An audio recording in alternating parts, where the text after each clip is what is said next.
নমস্কার। উস্তি United primary teachers welfare অ্যাসোসিয়েশনের পক্ষ থেকে কয়েকটা কথা বলার জন্য আপনাদের কাছে এলাম। বিষয়টা হলো 2006 সালে যারা নিয়োগ পেয়েছিলেন বিভিন্ন জেলাতে, প্রথম দিনে নিয়োগের যে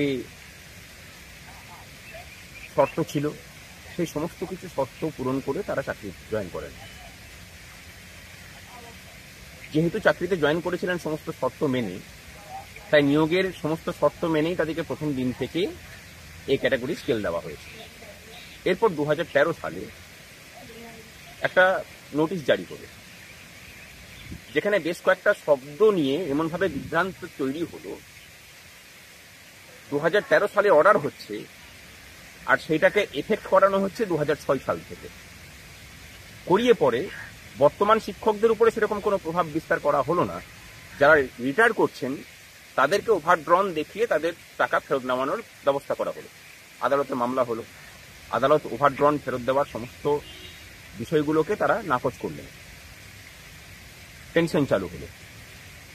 কিছু কিছু ক্ষেত্রে আদালত বললেন যে পেনশনটাকে এই ক্যাটাগরি ওই কন্টিনিউয়েশন রাখার জন্য আলাদা মামলা করতে হবে। কেউ কেউ করলেন, কেউ কেউ করলেন না।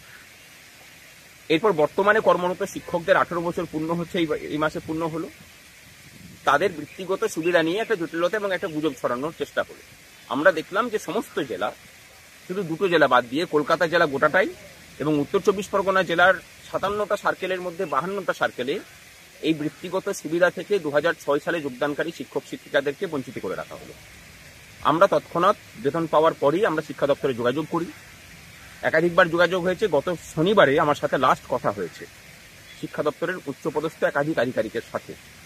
তারা একটা কথাই বলেছেন যে আমরা কিন্তু কোথাও বৃত্তিগত এই সুবিধা প্রদান থেকে শিক্ষকদেরকে যাতে বঞ্চিত রাখা হয় সেই নির্দেশ দিইনি, এবং আমরা পরিষ্কার বলেছি যে এটা যে যে ডিপিএসসি দিচ্ছেন তারা তাদের অব্লিগেশন থেকে দিচ্ছেন। এর কোনো লিগ্যাল ব্যাটেল যদি আসে সেখানে আমাদের কোনো ভূমিকা থাকবে না। আমরা কিন্তু শিক্ষকদেরকে 18 বছরের সুবিধা দেওয়ার পক্ষেই। তা আমরা তখন বলি যে এই যে দুটো জেলাতে হলো না, সেই দুটো জেলার দায় কারা নেবে? তারা তখন বলেন যে আপনারা একটা রিপ্রেজেন্টেশন দিন এবং শিক্ষক শিক্ষিকারাও ব্যক্তিগতভাবে চিঠি লিখে তারা ব্যবস্থা করুক। আমরা যেটা ঠিক করেছি যে আমরা দুটোভাবে আমরা এটার মোকাবেলা করব। একটা, আমরা সংগঠনগতভাবে একটা ডেপুটেশন দিচ্ছি, আর দ্বিতীয় গণ দরখাস্ত করার মাধ্যমে, আবেদনের মাধ্যমে একটা আবেদন, সেখানে সকলেই আপনারা সই করবেন, সেটা জমা হবে। এবং তার সাথে আরেকটা বিষয় আমরা করেছি, অলরেডি আমরা একটা কেস করে রেখেছি 2013-র যে নোটিফিকেশন, সেই নোটিফিকেশনের কয়েকটা শব্দকে চ্যালেঞ্জ করে সেই কেসটা একটা ব্যক্তিগত মানুষকে দিয়ে করানো হয়েছে। সেই কেসটা জিতলে পরে আমরা যেটা করব, সেই জেতার সম্ভাবনা একদম সমূহ 100%।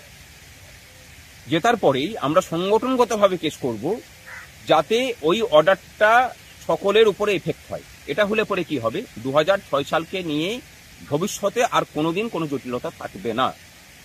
এবং আমরা এখনই এটাকে নিয়ে কেস কাছারি করার থেকে আমরা জোর দিচ্ছি যে শিক্ষা দপ্তরের সাথে আলোচনা করে যদি এটা সমাধান করা হয়। শিক্ষা দপ্তরও চাইছে না যে নতুন করে লিটিগেশনে জড়াতে। তারা চাইছেন যে এই দুটো জেলাতে যাতে 18 বছরের সুবিধা দিয়ে দেওয়া হয় তার ব্যবস্থা করতে।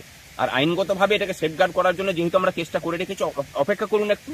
সেই কেসটা জিতলে পরেই তার বৃত্তিগত সুবিধা যাতে সবাই পান, সেই জন্য আমরা একটা জেনারেল কেস করব সংগঠনের পক্ষ থেকে, উস্তি ইউনাইটেড প্রাইমারি টিচার্স ওয়েলফেয়ার অ্যাসোসিয়েশনের পক্ষ থেকে। সেই কেসটা যাতে সবাই এই লিটিগেশন থেকে মুক্ত পায় এবং সারা জীবনের মতো যাতে এই ঝামেলাটা শেষ হয় তার ব্যবস্থা আমরা করছি। ভরসা রাখুন, কোথাও বিভ্রান্ত হবেন না।